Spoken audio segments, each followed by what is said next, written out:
All right, we are back with New York Times bestselling author Daniel Coyle. We are going to be diving deeper into the mechanics of connection, the difference between complicated and complex systems, and what it really looks like to build a coaching culture from the inside out.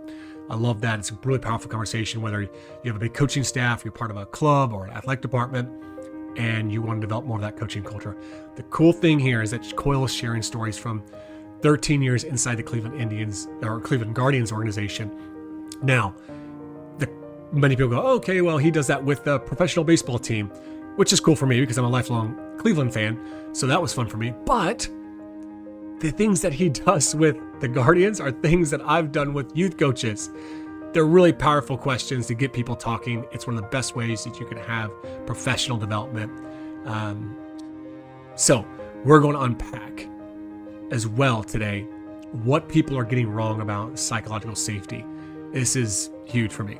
It's something that I can't talk enough about. In fact, I wrote a few articles about it. So we're also going to talk about how vague rules or team standards might be better than specific rules or standards. And this is something that I think I have gotten wrong, at least wrong in some ways over the last 10 years.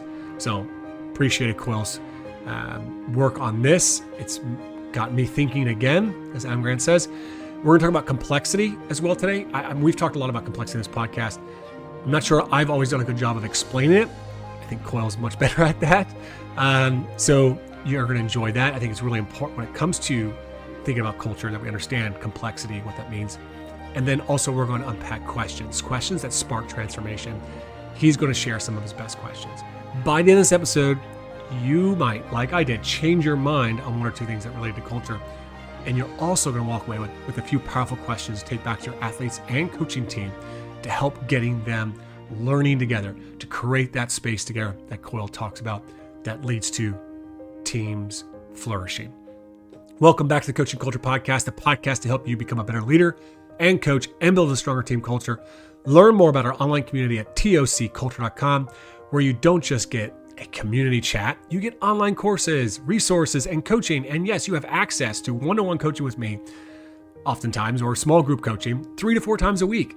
I host these office hours. You just hop on in the morning and we'll have a chat about things that you're struggling with, or I can help you plan a team meeting. So if you want that, join TOC Coach today. Premium access gets you the online courses and the community live trainings and office hours. So I got to share this cool story. Reading the book, the impact of what you're talking about there and the power of questions and how it's even influenced me just a few weeks ago. So I had done this work with a team, high performance team. And the first session we talked about active listening and using powerful questions. And we just had them practicing, you give them a topic, but they have to ask follow-up questions. So they've got this already skill set. We've kind of like embedded and they practice, and it was a way to build connections. Now, I'll try to be quick with the story, but so I'm doing this workshop this last weekend. And now typically if I'm doing a workshop, I'll have like a few slides. Like I'll have 3 or 4 slides for an hour to hour and a half, which is way better than like maybe 10 years ago. I was probably like 15 to 20 slides for an hour to hour and a half. So it's usually a few. And I had just, was re-listening, or I was listening to the books. I had already read it. And I was like, the 4 H's. I've always, it's always a prompt I give coaches, do the 4 H's. I said, you know what? Forget the slides. I threw the slides out. I bought the football in. I put they're in their groups of, 4 to 5. And I took a football and put it in each group. And I said, all right, you're doing this 4 H's. You're going to share one at a time. You go around and do the hero, right? But when you share your hero, the ball is in the middle. And you have to pick up the ball to ask that person a question to go deeper. And it has to be a what question. So it's driving at. So the beautiful thing, right, in this, and I really had the group spaced out, was it forced silence, because you can't ask the question and everyone's sitting back going, okay, who's going to grab the ball? Okay, I'm grabbing the ball. So, and then I asked the question, I put it down, that person. So it was this beautiful pacing, and I had 0 slides, 0 slides. Do you find when people do that, like sometimes there's tears in the room? Like it's like as soon as they start thinking about that, it just absolutely changes the connective energy of the room. It's incredible. Because people really start to truly listen to each other, right? And because they know that someone has to ask a question, and you can't move on to the next person unless three questions were asked. So it's forcing people, okay, well, what am I curious about? Oh, my uncle was the greatest influence in my life. Well, what was so special about that uncle? Oh, he was, a great role model. Well, how has that impacted you today? Right? Like you start to just pull back the layers of the onion to really see inside. And what I've found is that the first answer to a question is usually not really at the core of that person. No, that's really good. I love that. I'm going to steal that immediately, JP. Thank you for sharing that. Because it's true, right? People are used to transmitting and listening and then waiting to transmit. And that changes the dynamic. And I love thinking about that almost like, I mean, what that reminds me is just a very well-structured drill, right? Mm. You're creating a constraint that people have to self-organize around. So you're not telling them what question they have to ask, and you're not forcing them to do it. You're giving them freedom within constraints. That's all good Mm. coaching has got that same pattern where it's like, here are the guardrails, do whatever you want in that space, knock yourself out, but these are the guardrails. This is what we're going to do. And you're channeling them toward intimacy, toward vulnerability, toward deeper connection. And that's exactly the kind of spaces that the places that I visited for the book created over and over again, right? It say that here's where you can go. It's up to you. It's not, we're not going to force you to do anything. There's something that came up for me as you were talking about the spaces and creating spaces, and I was like, I wonder if he's going to say this word, safe spaces. You didn't use the word safe space in the book, and I'm curious if that was intentional. Like, what's the difference between the creating spaces that you're talking about in the book and maybe this buzzword in culture today around like safe spaces? Yeah, I'm not crazy about that word because it implies you wrap people in bubble wrap, right? Like, Mm-hmm. oh, it's safe. Safe. Well, actually, what's the deeper point of safety? It's courage. They should call them brave spaces. They shouldn't call them safe spaces because it's actually not about being safe. It's about feeling strong, secure, and connected and attached enough to say, I'm going to speak up. I'm not, I know I'm nervous and it's a vulnerable thing to do, but I feel brave enough to do that. And that's the kind of bias for action that I observed in these places that you know, their bravery was most often expressed not in their spoken words, but in their experimental action and their willingness to explore and say, well, we don't really know what's going to happen here, but let's sort of behave our way into this space and see what that teaches us. There's something I want to explore here around rules that comes up a lot in the book, right? Mm-hmm. Rules, team standards. You mentioned the deli in Ann Arbor, Michigan. The deli had three rules, which were find out what they want, get it for them, go the extra mile. Yeah. That was like kind of their three steps. Yeah. Then you had another example in the book of a guy named Patrick Bernard who kind of drives this community engagement, and he only has two rules, which are meetings must take place around joy devices of food, wine, and coffee and conversation. No political discussions and no negativity. And then you talk about the Cleveland Guardians and Francona, and he has his four rules. The manager, be on time, play the game with respect, be a good teammate, never back down from a challenge. You kind of allude to the fact that they're sometimes very vague. They're almost, ambiguous at times or a little bit naive.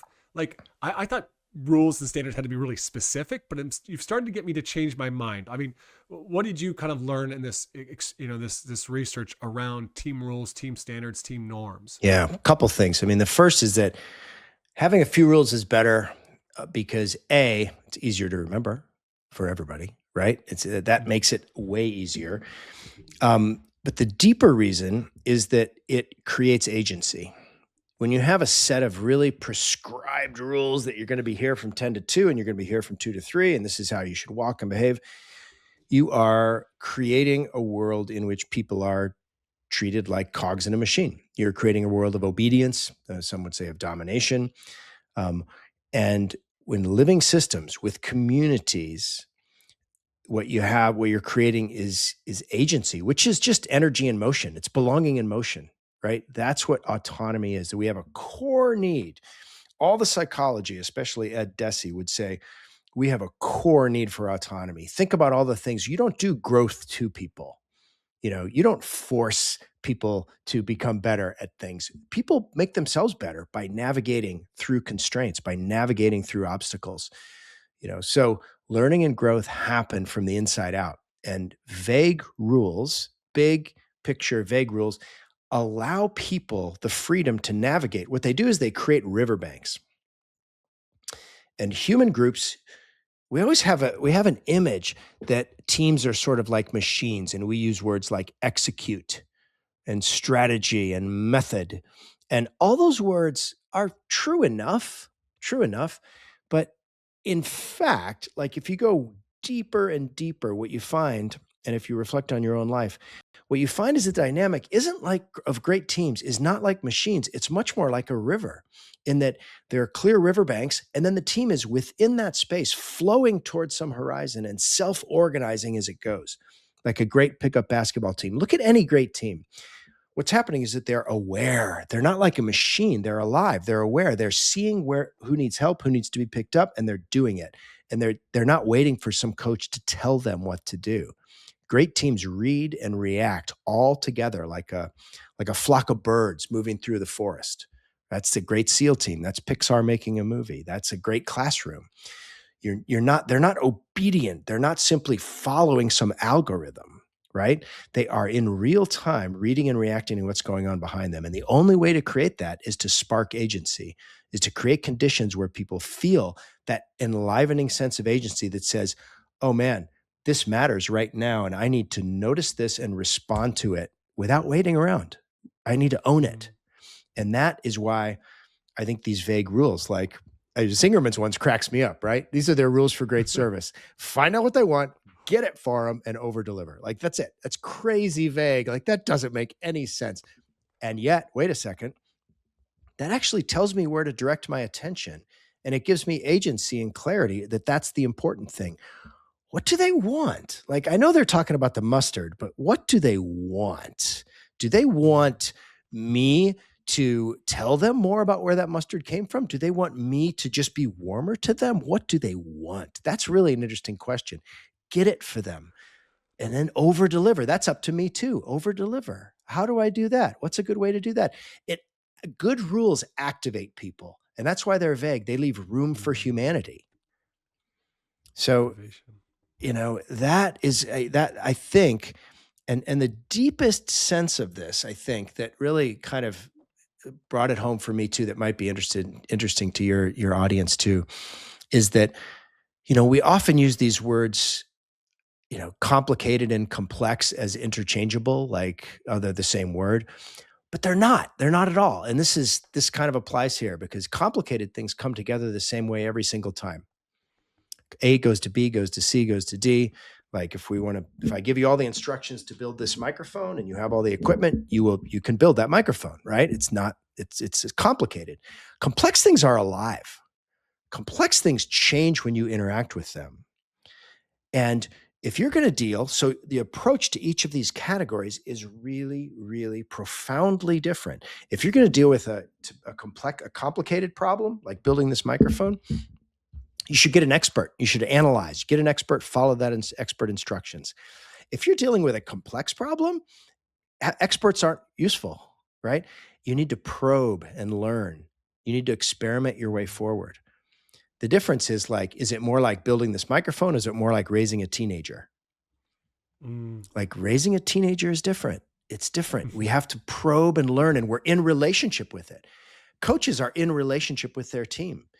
Teams are in relationship with each other. Teamwork is not complicated. It's complex. And so this moment of saying wait a sec, what's going on? We need shared awareness. We need to connect and look and respond and have agency. So those rules, those vague rules, are kind of like these shining beacons that point the way, and they light the way, and they give you freedom to navigate within that light. They sort of set the boundaries and say, all right, I think Terry Francona's rules are, respect the game, be on time, never back down from a challenge. Be a good teammate. Be a good teammate. Be a good teammate. So be a good teammate. Relate to others in a good way. Okay. Respect the game. Okay. Play tough, play by the rules. Never back down from a challenge. That's pretty vague, but man, that gives me some agency, right? Are we talking about fighting the other team? Are we talking about me being in a slump and having to come back? It covers all the ground and lights it up, and then invites you to navigate it. And that's what good rules do. And they're not, I mean, to call them rules isn't quite right. I mean, they're beacons, they're Mm, principles, they're pillars, if you will. mm.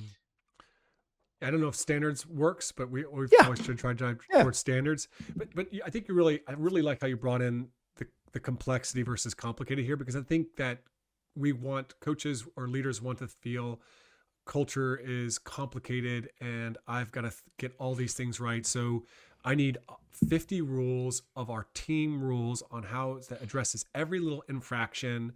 Exactly. If you were to draw, and one way to get this is to draw a line of your own career and your own life. Like draw a line of your path. Start when you're, 18 years old. Where did the path take you?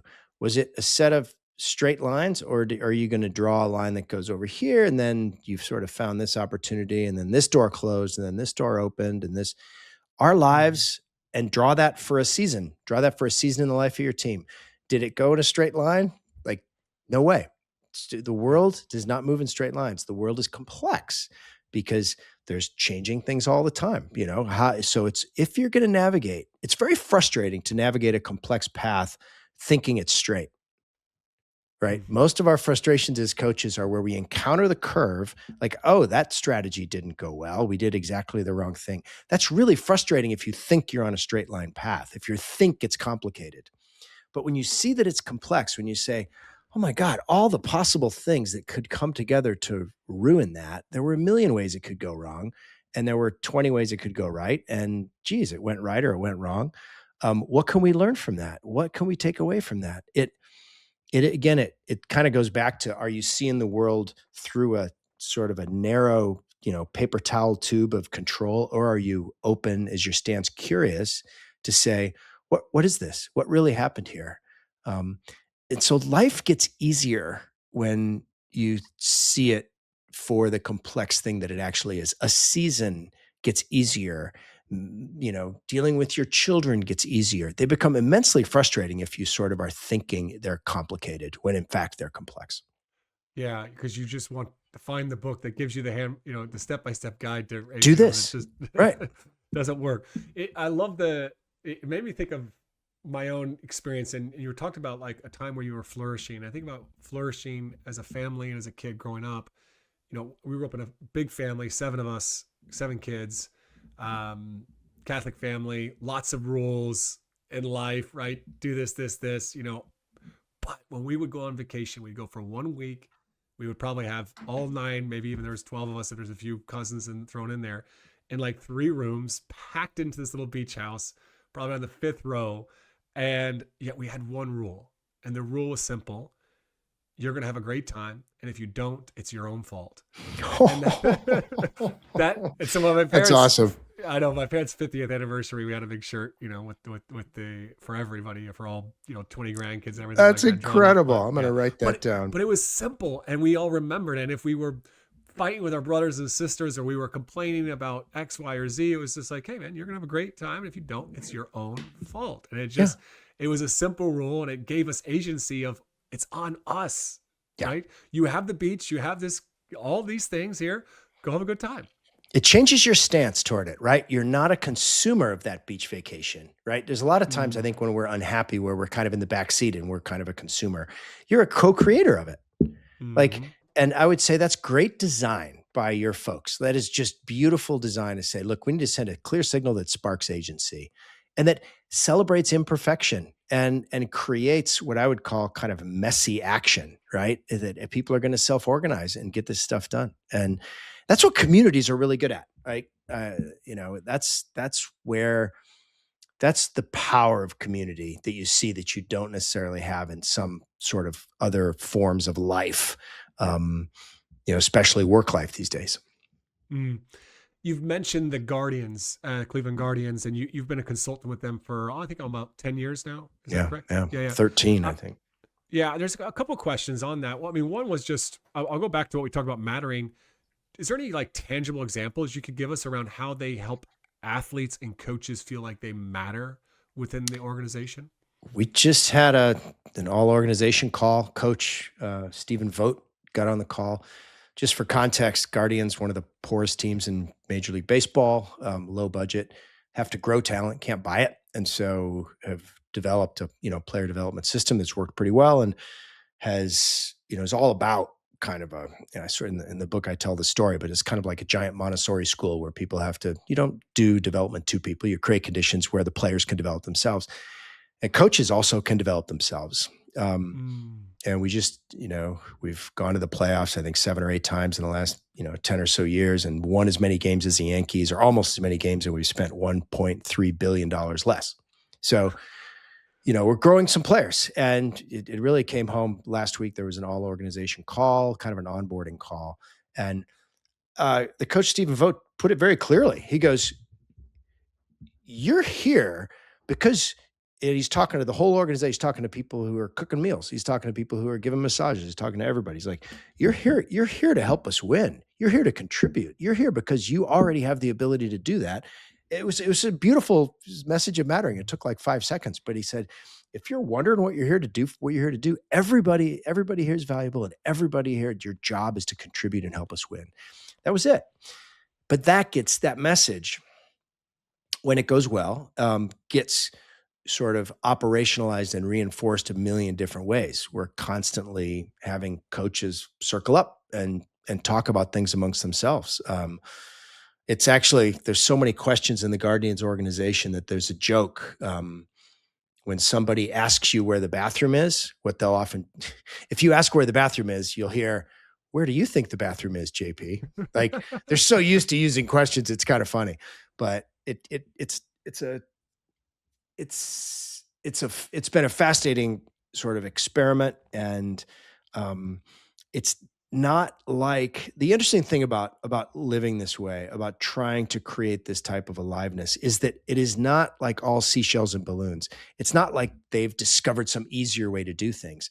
It's just different. It's just a different way to do things. People who get jobs there sometimes feel like they've landed on Mars, because you're kind of self-organizing there. You're kind of trying to figure out, okay, what conversation do I want to be a part of? How can I develop myself? You're faced with a constant pace of questions for you to answer. And so some people who come up from other organizations, it takes a while to get used to it again, to say, wait a minute, we don't have an agenda for this meeting. We're just going to explore this question together. It takes a while to get used to. So it's not without its challenges, but I think in a fast moving landscape, in a world where technology is changing, where each season brings its own challenge, the ability to have this connective energy, this ability to reorient and explore questions together, and to really tap in to the gifts and resources of every individual and have them with agency and meaning, like, help us get better. It kind of works. It makes me think coach development looks really different there than other places. I think a lot of times people think about coach development. You get a job, we'll train you, we'll take you to the next level, go to here. You're going to learn these skills, right? There's this pathway. You get your certifications, right? All this. And yet, from the book, it seemed like it was a unique approach to, let's all grow together. Like, it was like, let's just unpack a question together. And what I think is also unique is it seems like they're very intentional about the coaches growing, not just the players' development, right? Well, we need to be. If we're going to have great players, we need to have coaches. Why? We look at player videotape to make them better, and we look at player, and we analyze players to make them better. Why wouldn't coaches want to improve the same way? So, yeah, it is striking, and not to say we haven't made a ton of mistakes on the way, because we have. I think back to the first time we tried to create a coach improvement session, we had the classic reflex you're talking about. We brought in a bunch of experts. We brought in Michael Phelps's coach. We brought in some Navy SEALs. We brought in some NFL guys. We brought in some volleyball people. Some of the greatest coaches on the planet. And they provided great information. But what they didn't provide is conditions where coaches want to develop themselves. When someone comes in and says, "I'm the expert, you should follow this," and we don't. We're human beings. We need agency. To go back to that, we need autonomy. Growth comes from the inside out. It's not coerced. And so, at the suggestion of one leadership and development person, we flipped it. And so, instead of bringing in experts and saying, "Do this," we had the coaches get in small groups and talk about a really simple, mysterious question. Who's the best coach you ever had? And what did they do? Like, what did they do? And so it went from this coercive, top down, do this best practice thing to these energized, bubbling, like champagne conversations where it's like, oh, yeah, that's how Corey Kluber learned his curveball. Like it was this session and he talked to him this way and he had the knowledge and he did the prep and he designed the drill. And what emerged from that, from the inside out, like all real growth and aliveness happens, it doesn't happen top down. And I always think of the old Chinese proverb. There was a farmer who wanted his plants to grow faster. So he went out in the field and he pulled on them. He Mm. pulled them right out of the ground, right? That's what happens when you try to make something grow. You pull it out of the ground. This was the opposite. This was having them explore this question. Absolutely, it created these deeper understandings and this sense of connection and this sense of meaning. And then we organize that into what's called the model of excellence, and it's the pillar of our coaching program to this day. And we continue to, and the challenge of it is to continue to ask those questions, to continue to create that agency, and to continue to deal with what is frankly the messy collaborative process of doing this. It's messy. It's not neat and clean. Like what you described in your coach development description before is like, well, you'll get trained, nice, neat, and clean. They'll put all the knowledge in your brain, and then you'll advance, and then you'll advance. That's not how it works. That's not how advancement and growth happen. They happen when people step into uncertainty together. And I love your point about shared development. It really, we always talk about professional development as if it is a solo endeavor. And it can be. There's nothing wrong with that. But man, do things get more interesting when it's a group endeavor. Like if you get a group of, say, coaches or young leaders in a room and you pose the question, what's the thing, you've all been leaders for a year, say, what's the thing you guys are struggling with the most? Talk about it for an hour. Like, and maybe bring in a veteran voice too to say, yeah, I struggle with that too. Here's how I dealt with it. Like, whoa, you've gone from having 5 or 6 or 10 different people struggling with kind of the same stuff to creating a little soup pot of solutions and ideas and relationships and energy. And all of a sudden I go from being alone in my development to being part of a cohort. Like we all get better that way. So finding your community, finding your cohort, and for leaders, creating those conditions where those things can form naturally is just such a game changer. So I'm really curious, you were hired as like the consultant, right? You wrote the book, The Talent Code. They bring you in, right? You were one of those guys, but like we want to have them in the building all the time. What is the most important part of your role today within the Guardians? Asking dumb questions. Like I continue to be that guy. Like, why do we do this? What does that work? Like there should be someone in every organization who has no power. And that's what I have. I'm like the intern. I've been an intern there for 13 years, and having someone just with sort of some fresh eyes or somebody at least who's maybe been in some other domains, like it's just endlessly useful to have big dumb questions asked and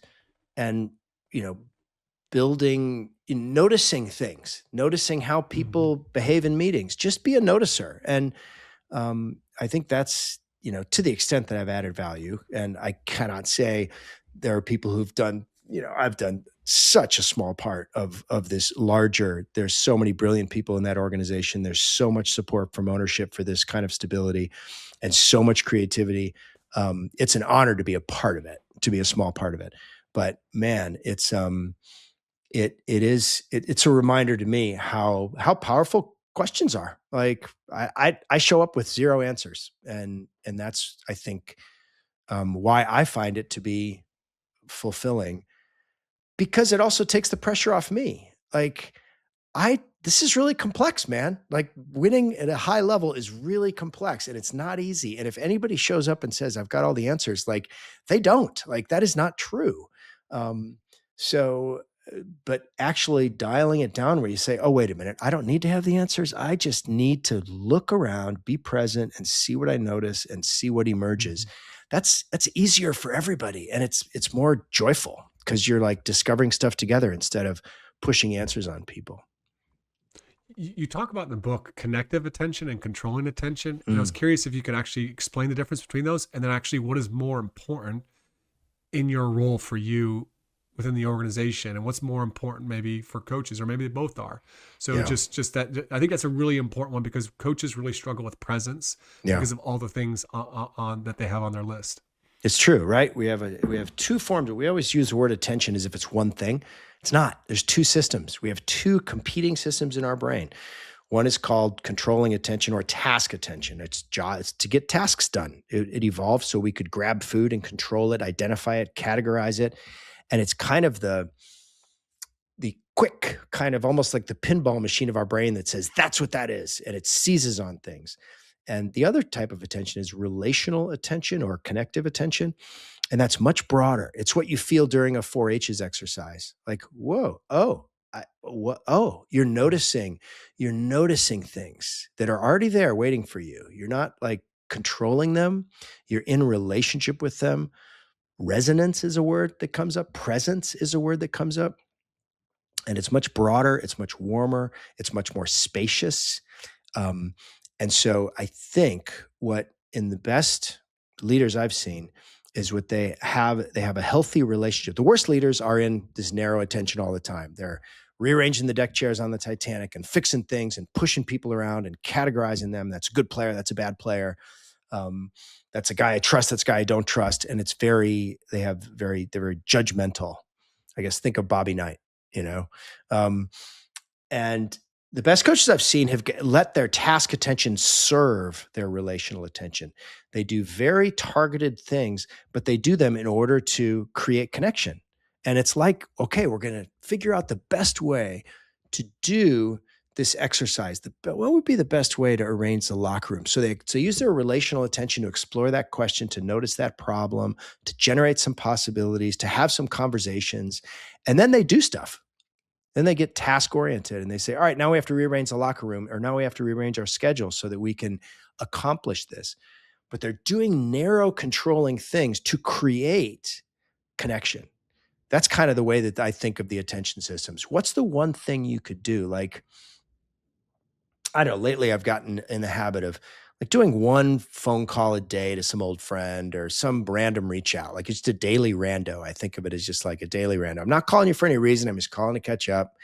People used to do that all the time, by the way. That was like so normal. Like, oh, I haven't talked to my friend in a while. I'm going to ring him up. Like I grew up doing that. So I'm kind of doing that, a daily rando. Unplanned, right? Like not Unplanned. like on a schedule. Yeah. I just feel like it. It's 10 o'clock at night and I know it's 8 o'clock where they're at. And I'm just going to call them up and say, what's going on? Like that, this was normal. This was like a totally cool thing to do. And for some reason it got to be like intrusive. I don't get it, but trying to click into that takes a lot of intentionality, takes a lot of task attention. Like I have to kind of push myself to do it, but I'm doing it to serve my relational world. I'm doing it. And so that's the type of move that I think I see in good leaders, where they're intentional in service of connection. Hmm. You're using my favorite words, intentional. You're noticing.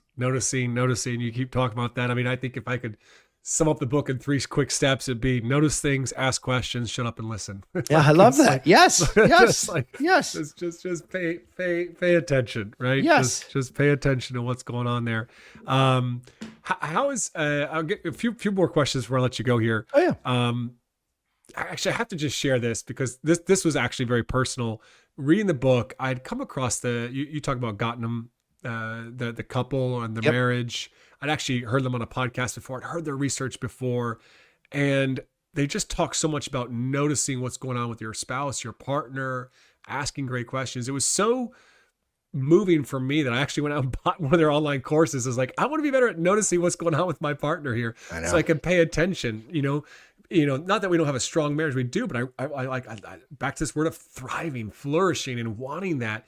And it comes down to my attention. And so often I feel like I don't show up with great attention. So I just said I'd share that because I really appreciated that about the book. I love that. And attention is underrated. It's how we spend our lives. Like how we attend to the world is our life. Like it literally is. And yet we think of it as just like a tool or something small.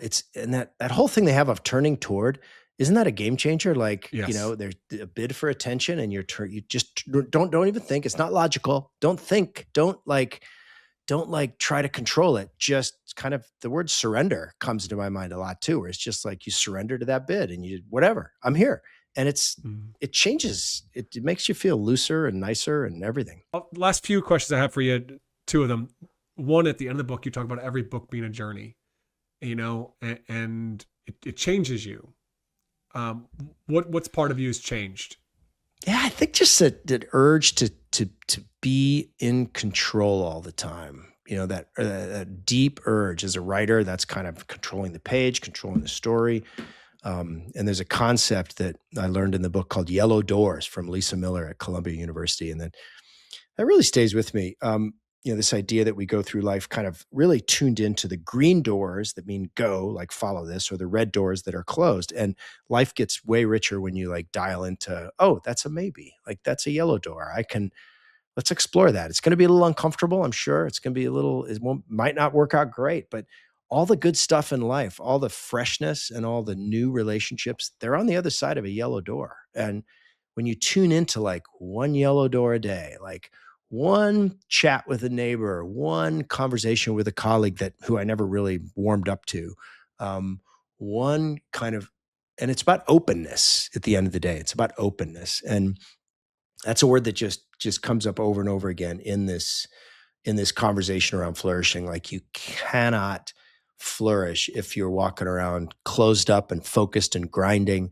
And it's a small shift. It feels like it's a big shift from being closed to open, but it's more like this rechanneling of attention. Like we're pre-wired to do this stuff. That's been the kind of reassuring undertone of this thing. It hasn't been this some giant transformation that Dan is a different person than before. I'm exactly the same. I'm still like grumpy and curious and all the stuff that I was before. But like there's little yellow doors now that are like, oh, that's cool. And I feel like not just equipped, but like excited to walk through them. I love that. Thank you. You share stories of Fred Rogers, who I just absolutely love. And you even have one of his quotes there that he talks about, where he oftentimes would prompt people to do this. And I actually wrote this down: to think of those who have loved you into being, helped you to become who you are, cared for you, and wanted what was best for you in life. And he'd often ask people just to pause and listen and think for 10 seconds about those people. Who's one of those people that comes up for you when you do that activity? Yeah, I had a little league. It was funny when I sort of closed my eyes and thought about it. I didn't think about this guy in a long time, but he was my little league coach. Like when I was 14, 15 years old, I didn't, and he just was like, I love baseball and I have, played growing up, but he was just he was a milkman, actually. He was a milkman in our neighborhood. And sounds like I grew up in the 1800s, but this was in Alaska in the 1970s. And he just we still have a milkman in Ireland, just so you know. Do you really? Thank God. We do. Yes. Oh, that's beautiful. Guy, yeah. That's beautiful. It's great. Yeah. But he's just really a gentle. Most of the coaches I had were tough guys. He was really this gentle guy, and he just had a marvelous way. I remember there was one time where we had a suicide squeeze play. I was at the plate, and he sort of came over to check on me, see if I was able to pull this off. And it just like he put his hand on my shoulder, and I was just like, yeah, I think I got this. And I'm like, okay, let's go do it. And it was just a great moment. So meaning is moments, right? And he created a lot of those meaningful moments when he was just for the 2 years he was my coach, and I think about him all the time. I think he helped me be a better dad, or help me be a better I've coached Little League since then, and I think of him when I'm doing that too. So we all have all these people with us all the time, and when we actually take the time to pause and think about them, they can continue to impact us and guide us. That's an amazing way to finish. And I don't know if probably a lot of our guests don't actually know this, but you wrote the book Hardball, that then was a story of like you as a coach, a little league coach, right? Yeah. And then you got to be played by Keanu Reeves. I mean, I don't know what that experience is like, but well, it was highly fictionalized, let's say, but it was a great experience, and all us coaches are still in touch. It's kind of fun. That is awesome. That's awesome. Thanks so much for coming on the podcast today, Dan. Thanks, JP. It's been an amazing conversation. Thanks for your deep questions. Thanks for your curiosity. This was a blast. Let's do it again sometime. We won't wait 7 years. Absolutely. All right, that's it for my conversation with Daniel Coyle. His book is so good, and it's not a super long read. It's well worth listening to or reading to. I actually listened to it, then I bought the ebook because I wanted to take a lot of notes on it, and then I'll probably buy another copy of it because I want to stick it on my shelf. I love supporting authors that way. It's my favorite book published in 2026 so far. Though I know Stolberg's was near the end of 2025, and Brene Brown's new book was in 2025, but those three, absolutely loving them. Read this book already twice, probably gonna read it a third time soon. So the thing that has stuck with me the most since I chatted with Coyle is this safe spaces versus brave spaces. I actually wrote an article about it after we talked, titled, "I've got no interest in safe spaces." A little play on the Garth Brooks song. Maybe some people laughed, maybe some people didn't. Either way, I loved it. And the main thing was, I remember I was facilitating for an elite sports team earlier this year, and someone came up to me to compliment me, tell me, "Hey, you do a really good job of creating a safe space."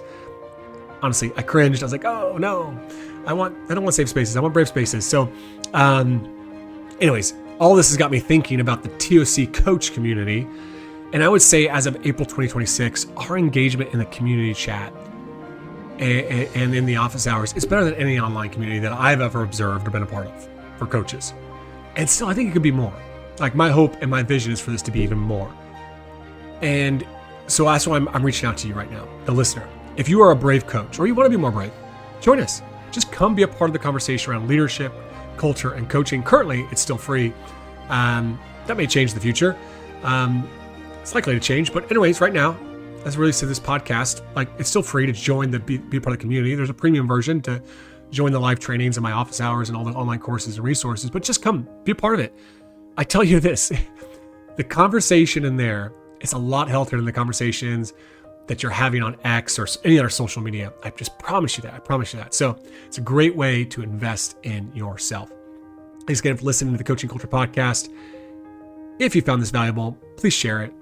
It's the best way to support this podcast. If you've got a few seconds, take that, leave us a review wherever you listen to podcasts. And don't forget to subscribe to the Team Culture Toolbox at tocculture.com.